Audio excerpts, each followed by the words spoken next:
Boa tarde a todos, bem-vindos. Agradeço a presença de vocês. Acho que hoje é um dia de celebração de uma produção científica em psicanálise na universidade. Um agradecimento já de início especial à presença de Elias aqui, da Rocha Barros, que nos é uma presença que é um presente aqui para nós, para mim e para a Ana. Ele assina tanto aqui o livro da Ana quanto o meu livro. Eu vou procurar ser bem breve, para a gente ficar na festa, já que hoje é um dia de festa. Eu costumo falar para os meus orientandos que desenvolver um trabalho, uma pesquisa, que a gente precisa de uma aldeia para isso.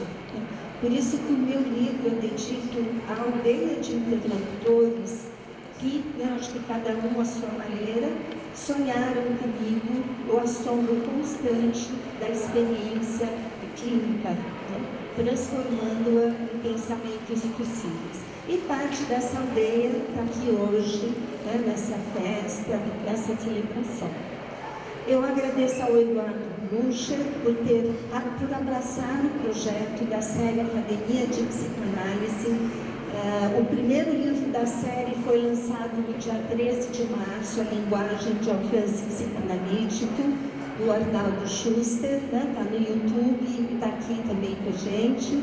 O segundo livro da série é o meu, Conversa Sonante, e o terceiro livro da série é o livro da Ana Fátima,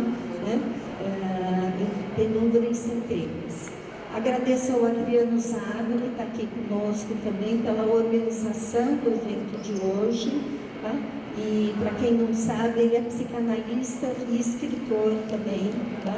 E tem divulgado aí uma psicanálise também brasileira muito consistente. A Cristina Magalhães, que está aqui também, está no outro livro. Agradeço a ela pela segunda edição do livro Lendo Transformações, que está sendo também lançado hoje, que aqui a gente tem um prefácio do Elias, a gente tem uma introdução que é nova e temos um pós-fácil do Júlio Frostegado. Esse livro, essa ideia da edição, dessa segunda edição em português, surgiu a partir da edição em inglês. Esse livro foi publicado em inglês pela Routledge por indicação do Elias. Então, vocês estão vendo aqui que a gente está completamente conectado aqui nas publicações. Queria agradecer a todos os colegas professores do IPSIC, e em especial a Elisa Sintra, companheira e parceira de tantos porquês, Porque Klein, porque Ogden, porque Bolas, E vamos ver que outros porquês ainda vão surgir. Ao querido Roosevelt Cazorla, em memória, cuja presença vibrante e transformadora marcou a trajetória de tantos colegas. Sou imensamente grata pelo prefácio que ele escreveu, que é encantador, que está no meu livro, e o tempo foi generoso conosco, que permitiu, deu tempo dele escrever esse prefácio para o livro. E minha especial gratidão ao Elias, cuja presença foi fundamental em momentos de profundas transformações no meu pensamento psicanalítico. Seus textos e suas reflexões sobre a Reverie permeiam os dois livros que lançamos hoje. Então, as ideias do Elias estão presentes nos dois livros de uma forma muito interessante, acho que muito consistente. E aí, algo curioso que foi acontecendo quando eu fui escrever os agradecimentos de hoje. Eu pensei na minha trajetória, que eu fiz a formação do SEDES, uma formação sólida, e lembrei que no SEDES a gente tem a liberdade de escolher supervisores e analistas de qualquer lugar. E eu fui fazer análise e supervisão com pessoas da sociedade de psicanálise. Então, de alguma forma, eu me tornei uma psicanalista entre fronteiras. entre fronteiras e estilos vitais.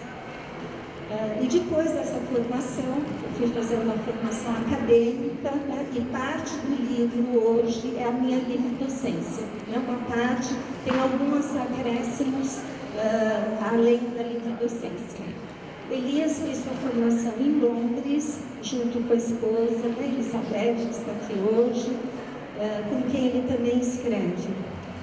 Ele é um psicanalista que transcende fronteiras, seja do Brasil, seja dos institutos de psicanálise. Sua obra circula tanto no cenário nacional quanto internacional, dialogando com os institutos e, ao mesmo tempo, com a psicanálise na academia. Então, é um psicanalista também entre fronteiras, várias fronteiras. Recebeu o prêmio Zygmunt, né, pela sua contribuição em termos globais, né, da sua obra, junto com o nosso colega, o professor Caçova, né, que estava na minha livre docência, mas que não está aqui conosco hoje. Eu acho que a psicanálise que a gente vem fazendo aqui no Brasil, ela carrega uma marca muito importante de se alcançar, vamos dizer, territórios além mar. E acho que vocês já perceberam que tem uma grande conexão entre os livros lançados hoje, né? Eu já falei brevemente aqui, né? Depois o Elias provavelmente vai comentar mais, né? Que é o conceito de Reverie.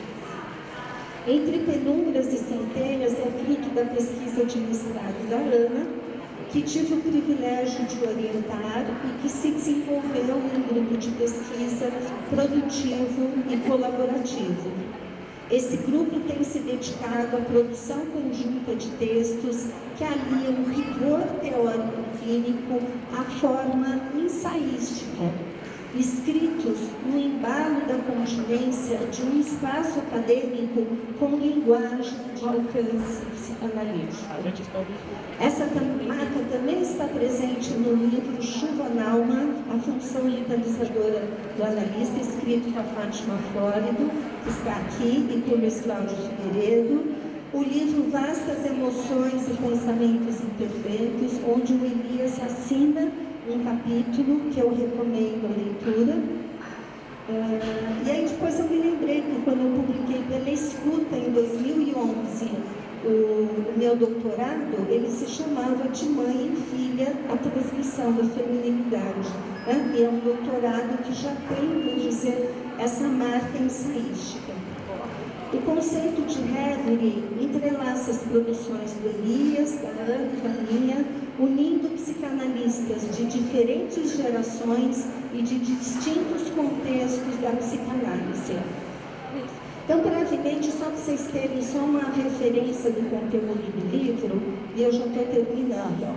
A função psicanalítica da personalidade tornou-se um fato selecionado nos meus textos nos últimos anos, especificamente no contexto da conversa mais interessante e íntima que duas pessoas podem ter, a conversa analítica, que eu denomino como conversa sonhante.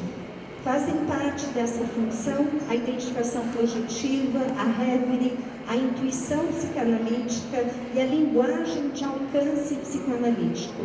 A última linguagem de alcance psicanalítico estende para as expressões narrativas imaginativas e palavras aladas, né? Temas que estão nos capítulos do livro. A função psicanalítica da personalidade tem no método analítico um lugar privilegiado de realização e expansão. Uma função que é humana e que nos torna humanos. Um ser com uma mente em constante criação e expansão. Em outras palavras, considero que a função psicanalítica da personalidade realiza o humano em nós. Então, penso que a psicanálise se expande assim, a partir de deslizamentos conceituais. De forma um tanto distraída, algo aparece de maneira sutil em um texto e pode ganhar outras dimensões em textos subsequentes. E assim se vai gerando uma rede de novos sentidos e novas denominações na comunidade psicanalítica. Agora eu vou passar brevemente a palavra para a Ana, né? E depois para o Elias. Obrigada, Marina. Boa tarde a todas, a todos. É uma alegria imensa estar aqui hoje com todos vocês. Vou celebrar esse lançamento duplamente assistido desses livros que dialogam tanto, assim como as apocalypse. Então é um dia de brindar com as excelências encontros, e a vida, a pesquisa e a clínica psicanalítica nos permite. Eu preparei algumas palavras para representar o que foi o percurso com essa publicação e para compartilhar com vocês esse momento tão especial que estamos vivendo aqui. A publicação de um livro é, para o autor, um acontecimento que carrega muitas camadas de significados. Representa uma longa jornada de dedicação e envolvimento e é também a expressão de um desejo de tentar contribuir, de alguma forma, a uma entrega, um convite para que os leitores se aproximem do que foi pensado, escrito e, acima de tudo, vivido ao longo do processo de criação.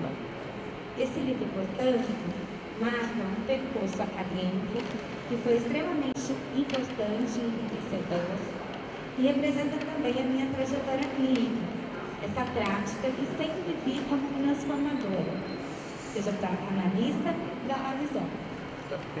O encontro analítico é, para mim, uma inspiração que me limite, que me instiga e me inquieta.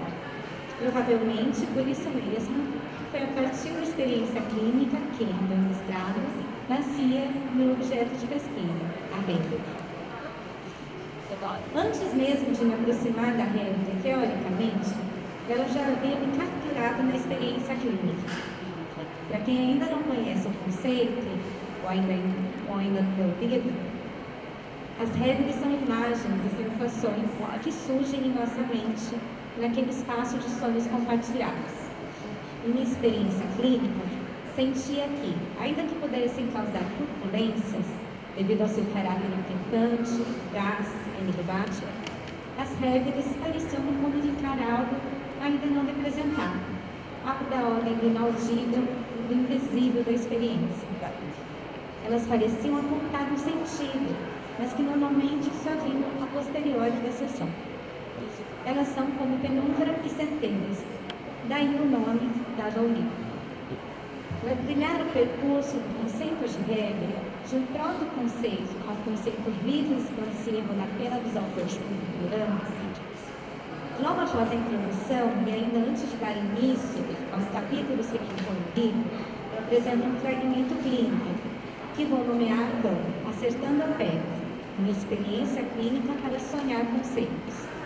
Como o próprio título já entrega, a ideia é que a experiência analítica acompanhe o leitor percorrendo todos os capítulos, permitindo que os conceitos teóricos sejam sonhados junto à experiência analítica.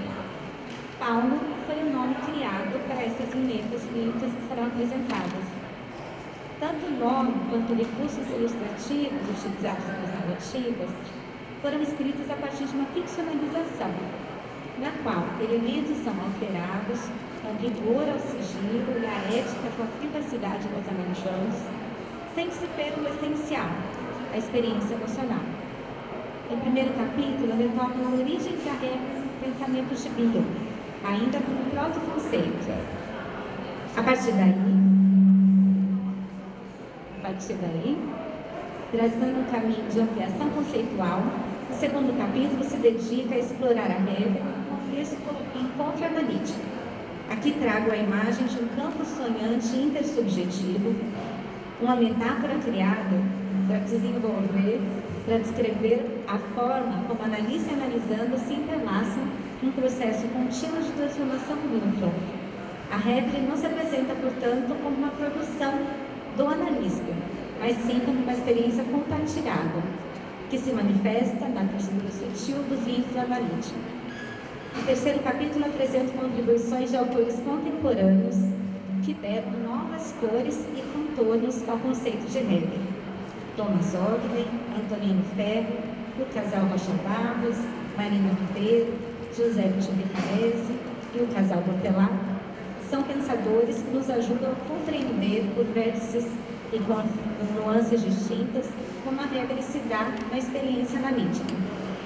Para que a teoria e a clínica mantenham-se numa dança sempre entrelaçadas, busquei entremear as ideias de cada um desses autores, recortes do trabalho clínico com Paulo. Já no quarto e último capítulo, convido o leitor para refletir sobre um paradoxo essencial. Como pode algo que nos deixa à deriva também ser capaz de ajudar a criar sentidos, caminhos? Meu trabalho não tem intenção de promover um esgotamento sobre o tema, ao contrário. Ao final das investigações, notamos que um conceito complexo como a Hegel abarca inúmeros movimentos. Por isso, pensar sobre esse fenômeno pressupõe observar o que acontece no espaço intersubjetivo da análise, o que amplia e reforça a compreensão, bem como a relevância das experiências emocionais vividas pela adulta.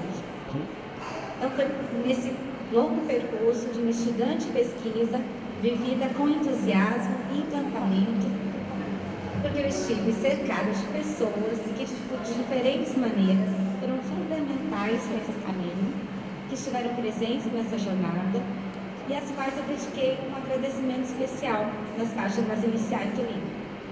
Mas hoje eu queria agradecer aqui, primeiramente, a Marina Ribeiro, minha orientadora, cuja presença sempre foi extremamente continente e inspiradora, que me acompanhou em cada passo dessa travessia de uma forma doce, humana e expressiva.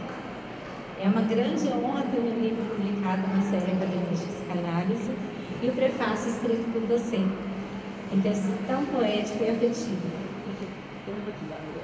Agradeço também ao meu grupo de pesquisa, tão parceiro e colaborativo. Eu consigo ver vocês nessas páginas cada vez que as releio.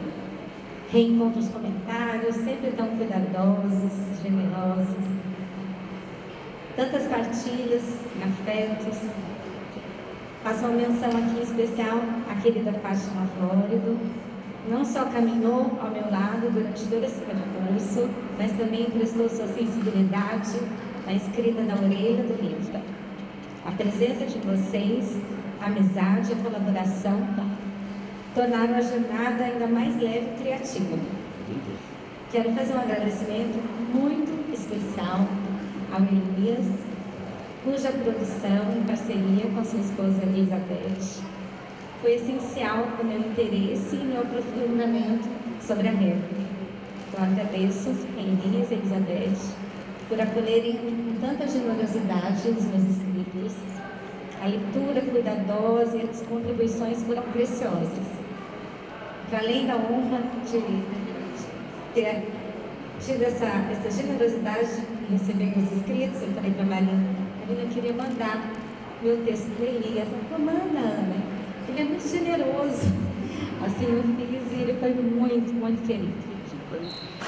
E além de tudo, ainda me deu a honra de escrever a contracapa do livro.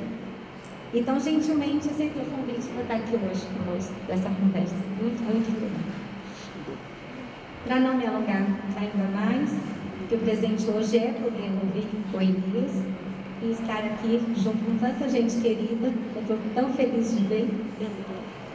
Eu queria dizer que a presença de cada um de vocês aqui hoje torna esse encontro ainda mais especial e, com certeza, memorável. Eu espero que esse trabalho possa contribuir para novas reflexões sobre o tema da Hegel e promover repercussões que abrem espaço para infinitas combinações e nuances desse fenômeno no encontro analítico, para pensarmos cada vez mais sobre a sua relevância na clínica psicanalítica contemporânea. É isso. Muito obrigada, gente.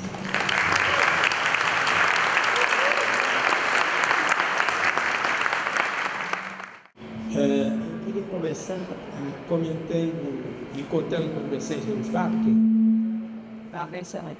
a importância que eu estou dando a esse encontro, a esses livros, a essa divulgação de pensamento psicanalítico. Eu estou aqui gozando de 1h30 de liberdade condicional, sem tornozeleira, porque eu tive que convencer 2 neurocirurgiões a me liberarem por 1h30, porque eu fui operado na sexta-feira da coluna. E eu aproveito também para pedir perdão para vocês se houver alguma falha na articulação do que eu possa querer dizer, se eu disser alguma besteira, porque eu estou pesadamente dedicado. No entanto, eu acho que a excitação de estar aqui contrabalança todas essas dificuldades. Eu queria começar, já que é uma festa, falando e homenageando e agradecendo os editores que aqui estão. Eu gostaria de agradecer a escuta na figura da Maria Cristina Magalhães, a Zagodoni, na figura do Adriano Zago, que eu não conheço ainda, a Bruxa, pela generosidade e pelo interesse do Eduardo Bruxa, que tem feito muito para a psicanálise. Se não fossem essas 3 editoras, nós não estaríamos aqui e a psicanálise não estaria tendo o alcance que tem tido nos últimos tempos. Então, eu começo com esse profundo agradecimento a essas editoras e aos editores que estão aqui. Eu queria dizer que eu estou muito contente também pela existência de um grupo de psicanalistas, dentre eles a Ana Fátima, a Marina e o Luiz Cláudio. Luiz Cláudio, meu grande amigo e um grande pensador psicanalítico do nosso tempo. E não são eles apenas, eles são um número extremamente importante, mas eu gostaria de mencionar todo um grupo de pessoas que hoje contribuem de forma muito significativa, e eu não diria que isso é limitado ao Brasil. Eu diria que esse grupo é um dos mais interessantes, um dos mais férteis com os quais eu tenho contato. E eu, por uma questão de história da vida, tenho contato com muitos grupos aqui, fora daqui. Eu queria mencionar o Mesan, eu queria mencionar o Nelson Coelho, a Elisa, o Sintra, o Décio Garfunkel, a Thaís Siqueira, uma jovem que acaba de publicar um livro sobre trauma, que para mim é uma das melhores resumos, sínteses do conceito de trauma em Freud, o Daniel Kupperman, Cassandra, o Rogério Lerner, o Leopoldo Fulgêncio, o Alfredo Nassar e o Gilberto Safra. Eu vou fazer um trocadilho, é uma safra extremamente fértil do pensamento psicanalítico brasileiro. Eu vou começar.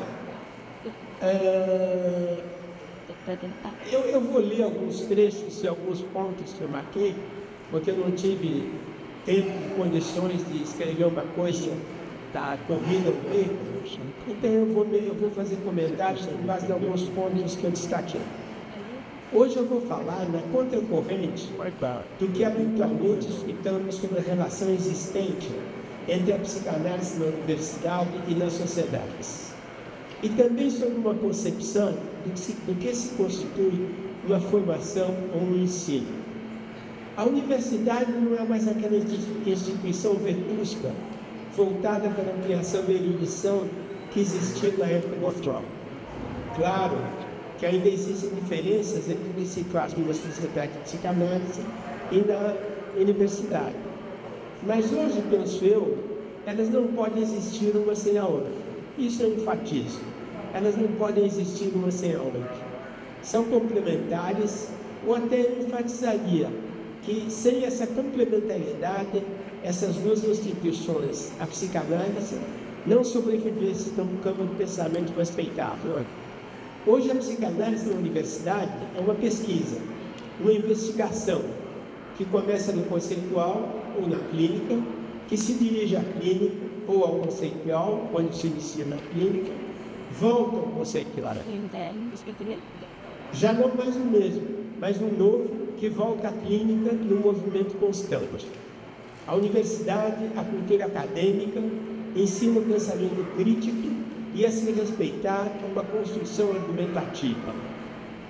Tenho lido textos que, não influenciados pela universidade ou pela academia, onde, por exemplo, citações têm apenas um poder elusivo, não se inserem num processo de construção de argumento para chegar a uma conclusão, para divisar algo novo ou original.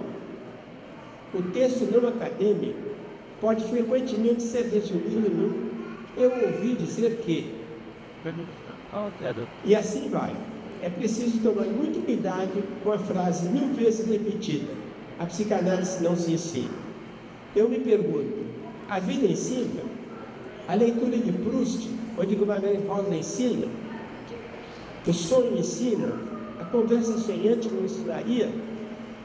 É só a experiência controlada que ensina? Eu estou apenas chamando a atenção para a necessidade de termos cuidado com o uso de palavras referentes às diversas gamas de experiência que constituem a experiência formadora. Com isso, eu estou procurando acentuar a importância desse grupo reflexivo e de toda a pesquisa que é realizada na Universidade de São Paulo, da PUC, da USP e no LIPSI, né? Que é algo que me parece que tem importância não apenas local, mas ultrapassa de muito, né, a localidade. Dentro do que me é possível e dos contatos que eu tenho feito bastante esforço para divulgar essa psicanálise fora do Brasil em inglês. Como a gente sabe, infelizmente sabe, né, uma ideia inteligente só pode ser valorizada se for publicada em inglês. A primeira publicação desse meu esforço é desse livro de transformações do Luiz Cláudio, da Marina e da Gina, né? Vão se seguir 2 outros, né? Um sobre Elaine Klein, outro sobre Ordem, e eu espero que muitos outros de outros autores também, desde que nós todos agora, né, junto com a Marina e com o Luiz Cláudio, consigamos convencer que ideias inteligentes também são escritas em português. Falando especificamente um pouco, não só de cada um dos livros de hoje, eu comentei que o seguinte: Sonhar a Sessão, Conversas Sonhantes em sua formulação poética, é uma maneira de formular um método que se baseia em investigar a fundo a subjetividade do paciente e do analista em sua interação oneiroide, onde se busca a substância do suceder psíquico. É uma forma de acessar a vida em um estado de espírito particular. Tirando o aspecto poético da expressão Conversas Sonhantes, Marina busca aprender um modo de organização, uma estrutura de modo a conferir um caráter simbólico, alusivo e não designativo da experiência emocional sob zelo. Ela busca um escaneamento constante de sua reverie, assim como a Anna Faxman. Contra sua reverie é contra transferência ou resposta afetiva. Não é? É curioso de que se trata a reverie, né? Como frequentemente ela passa por uma imagem, né? As questões que se colocam não são tão simples assim, mas a gente busca uma verdade que precisa ser extraída dessa imagem, né? E essa busca dessa verdade extraída de uma imagem envolve um talento muito especial, psicanalítico, de uma capacidade desenvolvida ao longo dos anos, que continua a se desenvolver, né? Para não transformar a reverie simplesmente naquilo que tudo que eu penso é reverie. Obviamente, tudo que eu penso não é reverie.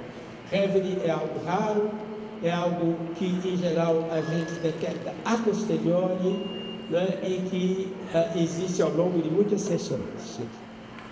Eu quero levantar uma questão crítica, não para desqualificar o ponto de vista da Marina ou da Ana Fátima, que também é do Serra, do Subtarese e do Olga, e de muitos outros, mas para ampliar a questão, abrindo novas portas para a pesquisa.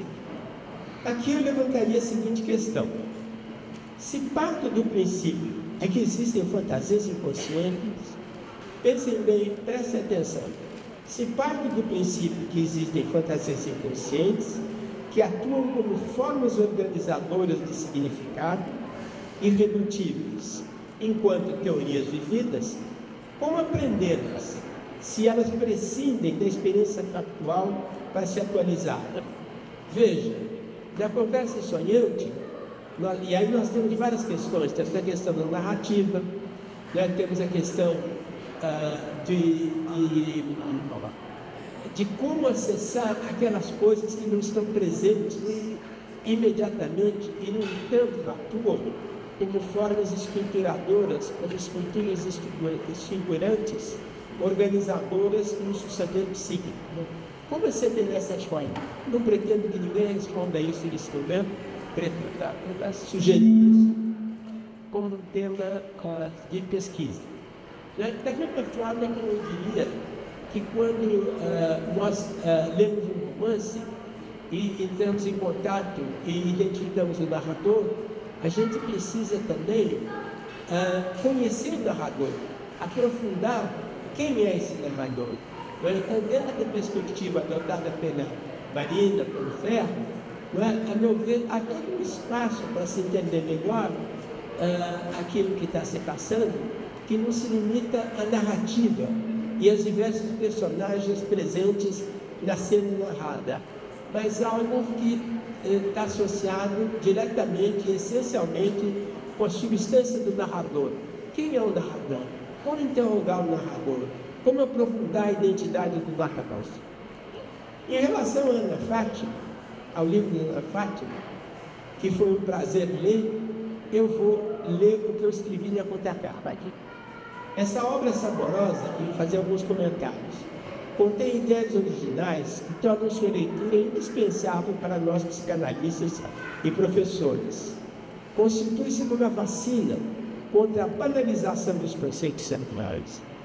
Constitui-se uma vacina contra a banalização dos conceitos centrais da psicanálise contemporânea. Ana utiliza-se de uma bela linguagem metafórica para descrever e coreografar conceitos seminares e para abordar suas ideias, usando uma metáfora que ela mesma usa. Por exemplo, os ventos uivantes que espalham os conceitos. Linda estação. A figurabilidade como tema ventania. A agulha, imagem do analista que perfura, se ergue, caminhos do inconsciente. E ainda quando escreve, que vamos do incognoscível às transformações das linhas soltas e rodadas. Belas metáforas, profundas metáforas. É destacar também um espaço que dedica à produção brasileira, que aos poucos vai se constituindo em uma cultura psicanalítica inovadora, ocupando seu espaço no ambiente psicanalítico internacional. Ana transita entre os outros autores, entre os autores franceses e italianos, além de americanos, ilustrando o conceito de psicanálise transmatricial. Essa capacidade de fazer interagir conceitos que vão se espalhando através dos ventos uivantes e assim fazendo germinar safras autorais e complexas, uma das marcas da psicanálise brasileira. Isso conta a livro da Ana Fátima. Agora, quando eu livro Transformações, que está sendo relançado numa edição ampliada e que está sendo produzida também em inglês, eu acho que é um grande fato esse, um grande feito, uma coisa muito importante, né? É um livro onde a presença do Luiz Cláudio é marcante, né? Luiz Cláudio, do começo ao fim, é aquela capacidade de refletir profundamente e gostosamente, né? E de não deixar de enfrentar obstáculos. Né? Ele começa, por exemplo, dizendo eles escrevem nela, ó, experiência emocional não só produz movimentos evacuativos e aliviantes, como figuras que imaginariamente preenchem a falta do objeto e evitam completamente a experiência de frustração e de dor. Ele enfrenta, né, a escrita de Bion, né, sem deixar de considerar que ela, em muitos momentos, é megalomaníaca. Né? Eu acho que hoje não é um crime dizer que a escrita de Bion, em certos momentos, é megalomaníaca. Né? Eu acho que eu, na minha idade, já posso dizer isso sem temer represálias, pelo menos daquelas mais contundentes. Mas, no entanto, através desse tipo de enigmático, né, e arrogante em muitos momentos. Mas se nós conseguirmos superar esses aspectos da escrita de Bion, nós encontramos algumas reflexões refinadas sobre o funcionamento da estrutura mental humana e de como, né, observar essa estrutura mental humana. Ele é um grande teórico da observação psicanalítica. Eu diria, né, que, como Foucault, que alguns discursos de certos pensadores estão dotados da função de autor. É nessa função que justifica o porquê. Nem todos os autores exercem essa função porque não têm a qualidade inspiracional imbuída em seu texto. Eu diria, né, que o Luiz Cláudio, né, a Marina e a Gina, né, tem essa, e o Luiz Cláudio, evidentemente, né, essa função inspiracional. Também eu queria comentar que a fecundidade de um autor pode ser medida por de problemáticas novas que gera depois que este autor desaparece ou seu livro é publicado. São pessoas que não apenas dão respostas fecundas, mas sobretudo que criam novos campos de indagação. Eu tenho a impressão que a leitura do livro Transformações, né, deixa muito mais questões em aberto do que responde a problemas. E essa é a grande qualidade do livro, assim como da Ana Fátima também, quando ela procura, através da aplicação de concepções de diversos autores ao material clínico, ao Paulo, né, ela não só exemplifica algo, como ela abre a perspectiva, né, para muitas outras interpretações, para muitas outras reflexões a respeito. E o mesmo pode ser dito de todos os trabalhos da Marina, né, que eu tenho acompanhado já há muito tempo, né, e tenho tido a oportunidade e a felicidade, a sorte de poder conviver com esse pensamento já há muito tempo, assim como da Elisa Lioacena. Dentre os livros que eu já mencionei, hoje eu gostaria que tivesse incluído esse livro Trauma, da Thaís Siqueira, que, como eu disse, é um dos melhores resumos que eu já li sobre o conceito de trauma na obra de Freud. Eu acho que eu disse bastante e acredito que não tenha dito tanta besteira. Então, muito obrigado.